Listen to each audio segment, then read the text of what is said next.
Bonsoir à tous et merci de nous rejoindre dans l'info continue ce jeudi 30 octobre 2025.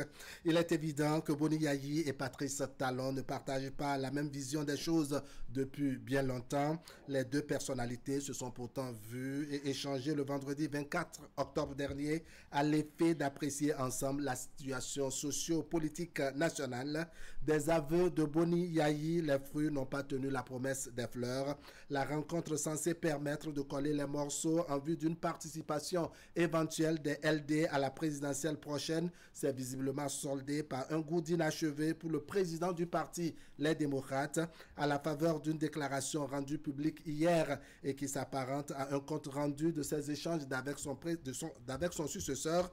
Il apparaît clairement que les deux hommes d'État n'ont pas la même définition des notions telles que la démocratie, l'état de droit, le respect des textes en vigueur, avec tout ce qui va avec le jeu politique en République du Bénin. En clair, les choses n'ont pas bougé comme l'aurait souhaité le numéro 1 du parti, les démocrates, qui semble attribuer le malaise au sein de son parti à celui qui est perçu comme son adversaire politique depuis plusieurs années. Eh bien, on décrypte ce message de Boni Yayi qui continue de faire objet de moult commentaires et de débats au sein de l'opinion publique. En plateau, Aziz Adam Souley, il est journaliste. Aziz Adam Souley, bonsoir. Bonsoir à vous, Wahab. Bonsoir à tous les amis téléspectateurs. Allez, vous êtes en face de Habib Isaac Adjayi. Il est chroniqueur politique. Il est également membre pour ne pas dire militant, au sein du parti Bloc républicain. Habib Isaac Adjayi, bonsoir. Bonsoir Wahab, bonsoir Aziz, bonsoir amis téléspectateurs. Merci pour votre disponibilité. Vous avez suivi comme moi cette déclaration de Boni Yayi. Ça fait le tour des réseaux sociaux depuis hier et jusqu'à présent. Qu'est-ce que vous retenez de façon résumée? De façon résumée, je retiens un ancien chef d'État, puisque c'est, encore en tout cas la vidéo, c'est dans cette casquette-là qu'il est allé à la rencontre. Il est allé rencontrer son successeur, Patrice Talon. Je vois à travers cette vidéo, disais-je, un ancien chef d'État qui est resté un peu, on va dire, dans l'émotion. Ah bon? Je trouve cette déclaration-là, ou plutôt cette sortie-là, teintée un peu d'émotion. Et puis, dans le contenu, peut-être qu'on va y en arriver, mais dans la forme, je trouve un discours d'émotion, disais-je, un discours aussi quelque peu d'appel à une frange peut-être de la population à prendre ses responsabilités. Maintenant, de quel côté cette responsabilité-là sera prise, c'est la grosse interrogation, mais toujours est-il que simple analyste que je suis, de ma position de journaliste, j'aurais souhaité voir un Boni Yayi dans une autre posture que celle-là. Dans une autre posture. Oui, parce que j'ai été, il faut pouvoir le dire, j'ai été un peu choqué. D'accord, on va décliner au fur et à mesure les grands aspects, je dirais, de cette déclaration. Habib Isaac, qu'est-ce que vous retenez de cette déclaration de Boni Yayi? Ce que je retiens avoir vu un homme déçu, un homme qui a échoué et qui visiblement est dans son désarroi total. Un homme qui est complètement dans le regret de ses erreurs, ses échecs, le regret d'avoir improvisé ces 10 dernières années, certainement. Pire, le salon des industries, prédicateur qui, à un moment du potentiel, de le dire, a fait du Yayi Boni. Il faut être émotif pour impacter, influencer, séduire. Je sais pour le ministère de l'économie et des finances. Parce que nous connaissons l'homme. Nous connaissons l'homme. Vous savez, il faut dire, Yayi Boni est déçu. Yayi Boni, d'abord, ces 10 dernières années, tout ce que Yayi Boni a choisi de faire, c'est de faire de la bon, la déception, c'est normal quand on a travaillé à être candidat à une élection, à la présidentielle, et que, bon, pour moult raisons, n'est-ce pas, on est recalé. C'est normal qu'on puisse être déçu. Yayi Boni et les partis des démocrates n'ont pas travaillé à aider aux élections. Et ça, tout le monde le sait. Peut-être qu'ils n'ont pas bien travaillé. Oh, non, on ne prépare pas une élection. Différencite, Cotonou. Dossier. Coris Manet, c'est simple et cool. Minimum 2 ans plus tôt. Et commencez déjà par sortir et annoncer les grands chantiers, tout au moins, de votre politique de développement par rapport au pays. Et puis, Yayi Boni est resté là tout le temps avec son équipe avec le parti, les démocrates en général, ces lieutenants à faire de la politique politicienne, de la politique de l'homme, tout le temps à peindre en noir tout ce qui a été fait, un régime mécanique de tout ce qui a été. Donc vous comprenez que, regardez d'abord, la montagne a accouché d'une souris, la difficulté que ce parti a mis à pouvoir nous sortir, tout au moins, un duo, encore que ce duo n'est pas celui qui devrait sortir à travers la commission, d'après c'est un secret de polichinelle, la commission que ce parti-là même a mis en place. A mis en place, d'accord. Allez, Boni Yayi, dans le premier paragraphe, s'il faut dire les choses ainsi, dit qu'il est allé rencontrer Patrice Talon en qualité d'ancien président de la République. On sait qu'à cela, il a lui-même la casquette du président du parti Les Démocrates. Est-ce que c'est facile de faire la différence entre Boni Yayi, ancien président de la République, en face de Patrice Talon, et Boni Yayi, président du parti Les Démocrates, toujours en face de Patrice Talon? Vous savez, quand moi j'ai vu la vidéo circuler, je me suis dit, bof, voilà encore une autre invention de l'IA. C'est ce à quoi j'ai pensé premièrement. Mais quand on suit... Vous avez cru à un montage? J'ai cru à un montage, à une intelligence artificielle. Je me suis dit, bon, c'est sûr que c'est les réseaux sociaux. Mais quand on voit le logo du parti, on voit même d'où provient cette vidéo, on sent que c'est quelque chose de sérieux. Alors, quand ça devient sérieux, il faut voir dans le contexte et aller dans le fond. Allons dans le fond. Dans le fond, j'ai pu remarquer, justement, vous me faites si bien cette question-là. Moi également, je me suis interrogé à un certain moment, finalement, dans quelle posture on devait, disons, placer l'ancien chef de l'État. Malheureusement, on a vu deux casquettes à la fois. Dans ce discours, on a vu le discours d'un ancien président de la République, mais le discours également d'un partisan. Un partisan qui est dans une position, je l'ai dit tout à l'heure, pour moi, un peu qui me met mal à l'aise. Vous voyez, pour un ancien chef d'État qui a dirigé ce pays pendant 10 ans, on a une certaine expérience, on maîtrise les arcanes du pouvoir. Alors, je m'interroge également sur le contenu. C'est vrai que vous n'avez pas relevé d'autres aspects parce que j'ai trouvé quelque peu certains propos incendiaires. Quand on dit par exemple que son successeur, de ce qui est dit, enfin de leur échange, on conclut que le successeur n'est pas artisan de la démocratie. Je ne le cite pas nommément, je me le paraphrase quand même. On conclut que ce n'est pas forcément l'idéal dans lequel, au niveau du Parti des démocrates, on est. Et l'autre chose, je m'interroge également, et là, c'est là que sont la posture, qu'affiche la posture de président de parti. Quand on demande, par exemple, qu'on est allé voir un Patrice Talon, d'accord, pour lui demander de faire tout possible pour que son parti politique puisse participer au présidentiel, je m'interroge.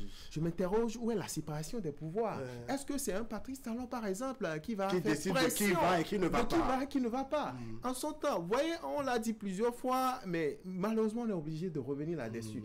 Qu'est-ce qu'on a fait en son temps pour éviter, disons, toutes ces situations de dernière minute? Là également, je m'interroge. Je vois... malheureusement, vous voyez, c'est avec beaucoup de pincement au cœur qu'on le dit, parce que je sais quand même l'ancien chef de l'État assez intelligent, assez sage pour être le rôle dans lequel on l'a vu dans cette sortie-là la dernière fois.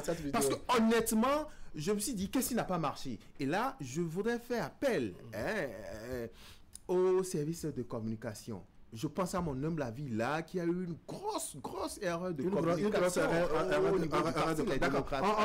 On verra qu'est-ce qui vous amène à dire tout cela. Alors, je faisais la question et je vous la retourne par ici. Boni Yayi qui va rencontrer Patrice Talon, ce qui, n'est-ce pas, ce qui est normal, n'est-ce pas? Il peut parler d'un peu de tout, mais on sait que pour la circonstance, ils ont parlé, je dirais, de la situation sociopolitique nationale, notamment l'éventuelle participation du parti Les Démocrates à l'élection présidentielle, parce qu'on sait que le parti a eu des difficultés dans ce sens-là. Mais est-ce que vous arrivez à faire le distinguo entre la casquette de l'ancien président de la République et président du parti Les Démocrates? Moi, je n'arrive pas à faire la séparation entre les deux casquettes, mais je sais. Est-ce que c'est pas parce que je dirais le distinguo est aussi difficile? Non, c'est impossible. Ce n'est pas difficile parce que Patrice Talon est un homme très très éclairé. Lui saura faire le distinguo entre les deux hommes.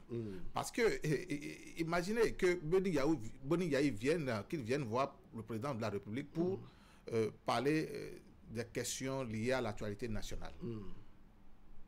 Le président Talon étant très équilibré, il saura tenir le discours avec lui par rapport à cela. D'accord. Maintenant, quand apparaît le militantisme, il saura aussi le remettre à sa place par rapport à cela. Vous comprenez?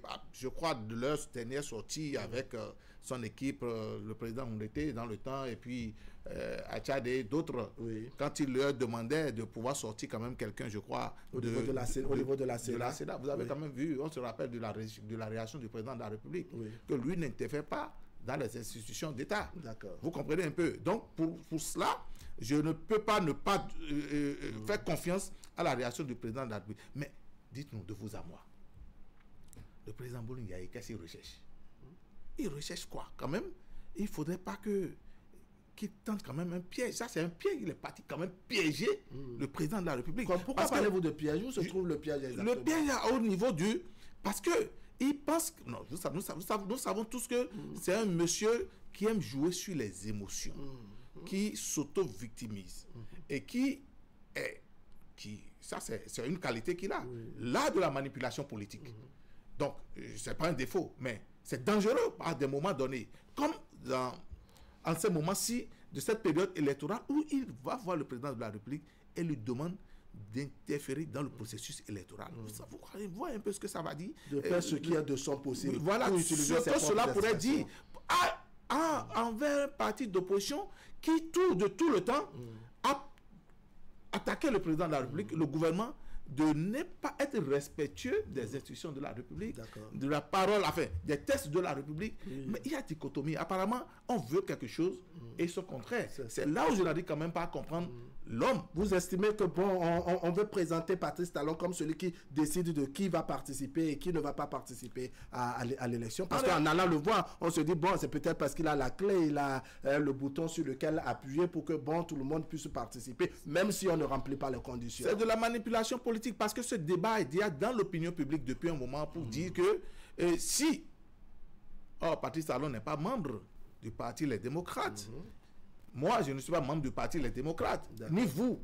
Mais nous avons tous ici appris nous savons comment est-ce qu'ils sont arrivés à s'auto-exclure eux-mêmes du processus électoral. Et qu'ils se racontent sur les réseaux sociaux que c'est la mouvance qui le fait. Patrice Talon quand même fait partie de la mouvance. Le président de la République fait partie de la mouvance. Du coup, c'est un mouvancier, un élément de la mouvance qui sont allés voir. J'oublie même le titre du président de la République. C'est un militant de la mouvance qui sont allés voir pour lui demander de s'impliquer dans le processus électoral pour truquer, à la limite c'est les mots, pour truquer le processus afin que eux qui se sont auto-exclus du processus, peut-être manipuler, truquer. Allez, au-delà, je dirais, de la conception que Boni Yayi a, n'est-ce pas, des questions de démocratie, des questions de droits de l'homme, de cohésion nationale et autres, il y a que, en dépit de tout, on désigne une main plus ou moins invisible, on désigne le camp de la mouvance comme responsable de la santé actuelle du parti Les Démocrates. Est-ce que vous avez pu percevoir cela à travers le discours de Boni Yayi, sinon à travers son message d'hier? J'aurais pu croire, disons, à cette sortie, à cette déclaration, quand bien même c'est un Saint Thomas, si on nous avait apporté la preuve de ces allégations. D'accord. On n'a pas eu malheureusement la preuve de ce que voilà, c'est la Galaxie Talon qui tire les ficelles. On n'a pas eu la preuve. On aurait pu nous dire, voilà, à telle date, parce que je ne vous apprends rien sur ce plateau, la preuve est la rançon du droit. On aurait pu nous sortir, disons, des tickets ou des preuves à suffisance où, voilà, c'est à telle heure, il y a peut-être tel député qui a été approché avec un montant pareil. Il y a telle personne à tel endroit. Des exemples, disons, qui prouvent à suffisance que, bon, voilà d'où nous tenons, en fait, tous ces soupçons-là de, disons, notre capacité à assumer nos indifférences. Il faut pouvoir le dire comme cela. Alors, j'ai plutôt vu une fuite en avant, une fuite de responsabilité. Comment? Le côté, bon, c'est... Vous voyez, j'ai parlé d'erreur de communication tout à l'heure. Moi, par exemple, j'aurais été... quand bien même je suis journaliste, si j'étais par exemple j'étais politique et j'étais de cette galaxie là, on aurait pu demander par exemple au service de communication que là il y a erreur. Il y a erreur parce qu'il y a des choses qu'on peut dire, mais depuis c'est un enregistrement, mais dans le rendu des propos qui, disons, peuvent porter atteinte parce que là également ça compromet le parti. Alors quand on a... Mais on a suffisamment entendu ça venant du parti, hein, les militants et autres responsables du parti, n'est-ce pas, trouver une main invisible à ce qui se passe au sein du parti. Je l'ai dit la dernière fois sur ce plateau, quand depuis l'alerte de Sodino, on a déjà eu, disons, des signes de ce qu'il y avait malaise. Quand, par exemple, le premier vice-président de l'Assemblée nationale, je parle justement de celui qui a dit que son parti est aux démocrates, mais son cœur, je veux parler du vieux Arossi, mais son cœur est avec Romiad Wadaï. En son temps, ça montrait déjà le signe de ce que l'allure à laquelle il y a quelque chose déjà qui cloche. En ce temps, on n'a pas pu, disons, prendre... C'est des choses, en fait, qu'on a banalisées. Et voilà où nous en sommes aujourd'hui. Alors, rapidement, si vous le permettez, vous avez évoqué... parlons toujours de cette preuve-là. J'ai pu remarquer également que, bon, c'est des propos, ma foi, je suis dérangé de le dire, des propos incendiaires pour un ancien chef de l'État. Oui, des propos incendiaires quand on demande... j'ai aimé la fin où on a appelé, par exemple, au dialogue. C'est dans cette posture-là, on aurait souhaité voir, comment on appelle, l'ancien chef de l'État. Mais est-ce que vous n'exagérez pas si vous écoutez, si vous qualifiez des propos, vous êtes sûr, vous êtes sûr qu'il y a eu, vous êtes sûr qu'on a pu se parler entre Renaud Agbodjo, la sortie de Renaud Agbodjo la veille, et puis vous voulez faire la sortie. D'accord. Alors Isaac, j'en doute fort. D'accord. Alors Habib Isaac Adiaye, je vous lis une portion des déclarations de Boni Yayi. Il dit: il se déroule en ce moment un vaste plan de déstabilisation, de débauchage d'un certain nombre de hauts responsables et de députés du parti Les Démocrates au profit de la mouvance sur une base d'intimidation, de promesses d'incitation financière et de promesses de tout genre. Qu'est-ce que Boni Yayi a voulu dire, je dirais, à travers ce message? Parce que oui, c'est vrai, on a déjà entendu ça plusieurs fois, mais on se demande, quand ça vient du président, est-ce que ça n'a pas une autre portée, quand ça vient du président du parti, bien entendu? Non, moi je crois qu'il vient de le dire, c'est de la manipulation. Yayi Boni a raté sa sortie parce qu'il a raté le coach. Moi, qu'est-ce qu'il a raté dedans? C'est ce qu'il a raté. Voilà quelqu'un qui a un bilan catastrophique à la tête du parti Les Démocrates, non seulement. Bon, c'est peut-être votre appréciation. D'autres ne diront pas la même chose. D'autres ne diront pas la même chose. Ce sont ses camarades qui l'ont écrit. Ils ont écrit. Sodino Michel l'a écrit. Dancy Roland Edwige l'a écrit. Et qui n'est pas des moindres, la responsable des femmes au niveau de la 19e circonscription électorale. Vous êtes d'accord avec moi? Donc, par conséquent, il n'y a pas que lui, il y a eu d'autres déclarations. Donc, ses camarades dénoncent une gestion clanique, une gestion autoritaire, et tout ce que vous savez, nous avons tous. Mais dans le message de Boni Yayi, on n'a pratiquement rien entendu. Pour lui, le mal vient de deux. Le mal vient de deux. Ce que Boni Yayi aurait pu faire, c'est de faire son bilan et de demander pardon au peuple béninois. C'est ce qu'il aurait pu faire. Et là, il aurait pu quand même rentrer dans l'histoire. Parce qu'aujourd'hui, on ne peut pas avoir ce bilan et faire échouer.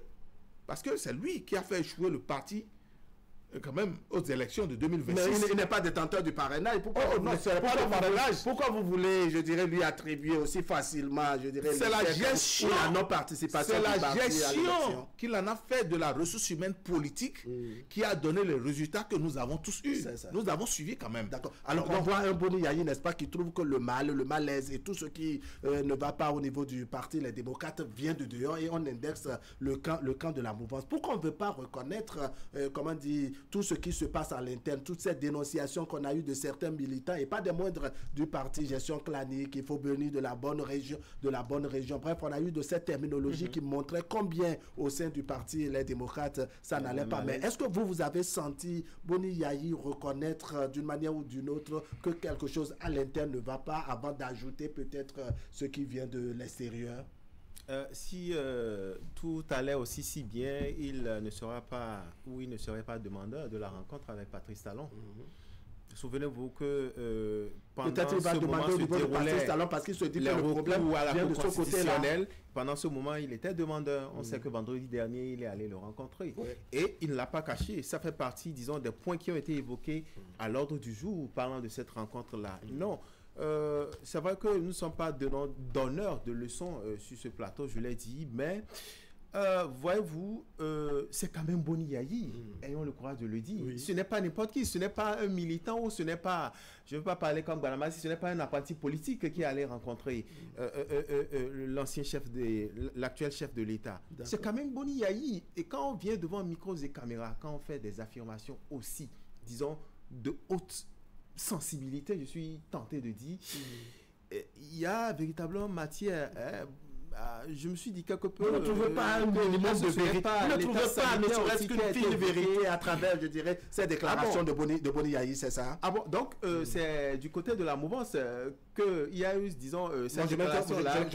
Je m'interroge, c'est juste une question. Tout à l'heure, Habib Adjaï. Non, je crois que à des moments donnés, il faut avoir l'humilité de reconnaître quelque part qu'il y a eu faille. Parce que vous savez, je ne vous apprends rien, c'est de la fissure de choses du mur que le lézard profite pour pénétrer. Donc, il faut pouvoir, quand il y a eu malaise, au moment opportun, lorsque Boni Yayi, n'est-ce pas, rentrera dans les détails ou bien aura l'occasion, peut-être serait interpellé à quelque occasion que ce soit, n'est-ce pas, pourrait fournir les preuves qu'il faut, parce qu'on se dit, en tant que président de la République, ancien président de la République, bien entendu, président du parti Les Démocrates, quand on te met devant un peuple pour faire de pareilles affirmations, c'est qu'on est à même d'apporter la preuve au moment opportun. On ne peut pas quand même tenir de pareils propos, n'est-ce pas, sans avoir un minimum de support. Mais écoutez, les militants, les leaders du Parti des démocrates, tout le temps, ont fait des affirmations gratuites pendant tout le temps. Nous les avons vus. Ils n'ont jamais apporté la preuve de leurs accusations. C'est ça. Les députés, les camarades et autres. Mais Yayi Boni, c'est à l'image du président Yayi Boni. Ils sont à l'image de leur président. Ils n'ont jamais rien pu prouver dans ce pays de tout ce qu'ils ont dénoncé, accusé, sinon à pas peindre tout en noir. Et c'est ce que Yayi Boni a fait. Il a fait du Yayi Boni. En réalité, Yayi Boni a déjà fui. Parce que quand il a fini de parler, il a fait son discours. Il s'est déjà donné une retraite politique. Non, il n'a pas parlé de retraite politique, pas de retraite sanitaire. Il a rien se retirer, n'est-ce pas, pour se couper de ses soins. Il appelle d'ailleurs, je dirais, le peuple béninois, pour ne pas dire les militants et autres, à l'accompagner dans les prières. Est-ce qu'on va parler de retraite politique? C'est une retraite politique et il va toujours dans les émotions, dans les prières, tout ça. Mais il y a quand même de bonnes nouvelles dans le message de Boni Yayi, appel au dialogue et autres. À aucun moment on a senti, je dirais, de brutalité ou d'appel à une violence. Ça veut dire que c'est un message important à l'endroit des militants, parce que des fois on n'a pas forcément un mot d'ordre pour se mettre dans les rues ou bien se mettre à vandaliser les biens publics et autres. Et puis bon, les gens se mettent dans les rues. Ça veut dire que ici, Boni Yayi prend ses responsabilités et appelle chacun à se recaser, sinon à rester tranquille. J'aurais souhaité que le début de cette déclaration démarre par votre chute.